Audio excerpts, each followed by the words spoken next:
কইলো কেমন আছো তোমরা? এই দেখো তোমাদের কেন্দ্রিতে চলে এসে আবার কেন বলে তো এসে নাচের থালি নিয়ে হাজির করেছে।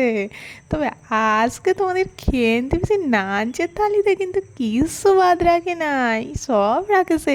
টক তেতো অম্বল কিছুই বাদ পড়ে নাই। তো চলো তবে শুরু করি।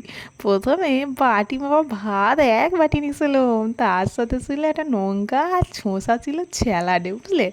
আর প্রথম ভাতের জন্য ছিল করলার আলু ভাজা। আর ছিল শীতের সেই ফেমাস তরকারি গো, সেই পানং আলু বড়ি বেগুন সব কিছু দিয়ে একটা চচ্চড়ি বানিয়েছিলাম।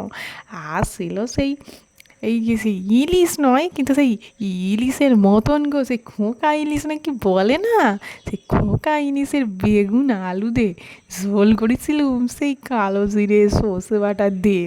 ওহ কি সুন্দর হয়েছিল গো, কি বলবো তোমাদের। আর তার সাথে ছিল আমার বর মশাইয়ের খুব প্রিয়, কি বলো তো সেই মৌরা মাছের টক গো। তোমরা খাও, কারা কারা পছন্দ করো জানিও কিন্তু।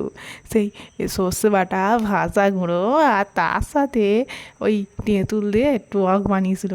আর শীতের ফেমাস ইস্পাতে উড়ে বাবা সেই নলেন গুড়ের রসগোল্লা, এই গোলগাপ্পা সাইজের একটা বড় মতো রসগোল্লা শেষ পাতে। ওহ কি সুন্দর খেয়েছি গো আজকে।